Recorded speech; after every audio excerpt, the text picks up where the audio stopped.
Jesus, everybody giving me shit. Remember last week when I called that woman a douchebag? Remember the douchebag of the week last week? Because she was giving me shit. Once again, a female, surprise, surprise, was giving me shit that when I read the underrated, overrated, or the questions people have, I wouldn't say what sex they were.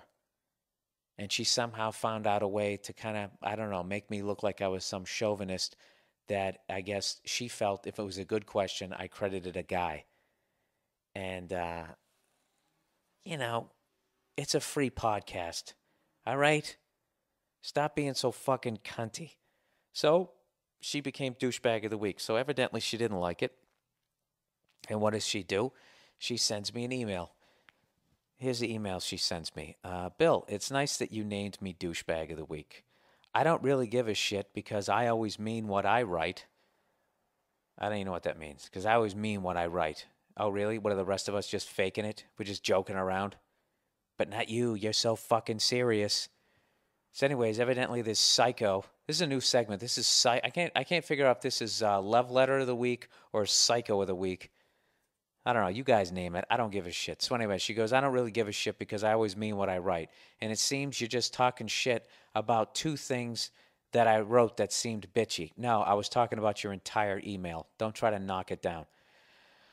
All right, continuing here. She goes, call me a cunt, but I really don't give a fuck. You've read a lot of my comments previously and agreed with them or had a good response to them. I'm literally fixing her sentences because she doesn't know how to write here. But it's nice that you will consider telling the gender of the person who the comments are from. And I know you have a shitload of people who listen to your podcast, but I got you some more since my friends who heard the podcast thought it was fucking hilarious, and then they started listening to you. So you really should be thanking me. Isn't this just typical? This is just all going to be woman bashing this week. Isn't this just typical of a fucking female? You know what I mean?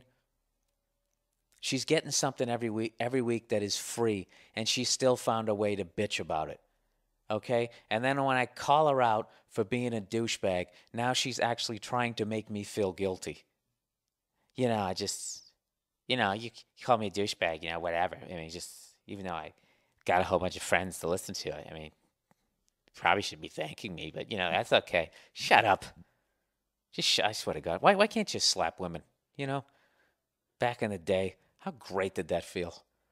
You know, you have on the wife beater, the wind blowing through your armpit hair as you just fucking crack. I know it's evil. I don't give a fuck. Fuck all you guys. I don't give a shit. This is the rest of her email. Okay, before you think I'm an asshole, this is what she wrote. This is actually so psychotic. It's hilarious.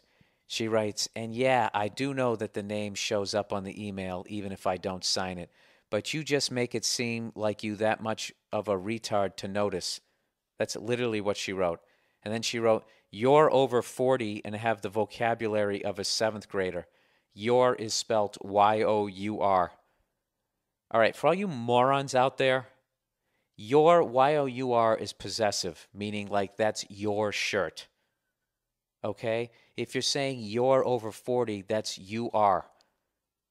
Okay? So that means if you're going to say your, it's an apostrophe. Y-O-U apostrophe R-E. So if you're a dumb fuck like this woman, if you don't know, the next time you go to write your, just stop and see if you are would still fit. All right? Like you're over 40. You are over 40. Okay? Right there, you got to use the apostrophe as opposed to saying you're over 40. So what is over? Do I own over? You dumb fuck. But I do have the vocabulary of a seventh grader. But you know something? You have the fucking vocabulary of a third grader. All right? You're over 40. And you have the vocabulary of a seventh grader. You can't recognize real words. How hilarious is this? And she's misspelling stuff. You stutter when you read, and I hope your dog outlives you. And you die lonely because of your inability to commit and therefore never achieve the comedic fame of the great George Carlin. So, Simon says, go fuck yourself, since it sounds like you have major brain damage. All right. Sweetheart, I'm really going to try to help you out here. Okay, if you hope that my dog outlives me, and then you say, and then I die lonely. Okay, if I'm going to die before my dog, mathematically, the fucking dog is still going to be there. So how am I going to be lonely? You know?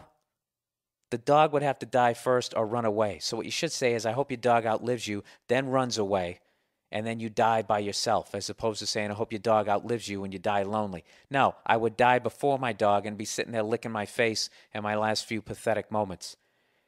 And then evidently, because of my inability to commit to a relationship, I'll never achieve the comedic fame of George Carlin. Oh, that totally makes sense. It has nothing to do with the fact that I wasn't blessed with his gifts as a comedian. You know, all you have to do to be as good as George Carlin is just commit to a relationship to some psycho fucking chick like you. All right? Lady, these are podcasts. These are jokes. When I call somebody a douchebag, I'm just fucking around. So don't take it seriously. But if you want to, you and your friends can go fuck yourselves and go listen to another podcast, all right? Stop trying to threaten me like you're going to take podcast listeners away. I don't give a shit. This is free. What are you going to take away advertising dollars from me? I don't give a fuck. Fuck you and your friends. I hope you're all listening it together. Fuck all of you. Look around the room. Look into each one of your eyes. I'm saying fuck all of you. You know what's funny is your friends are probably laughing at you right now. Going, you know what? She is kind of a cunt. She really is like that. She does have a tendency. I know I shouldn't use that word, but I'm serious. She is. She can be real cunty sometimes. And she has a tendency to exaggerate things that aren't really happening.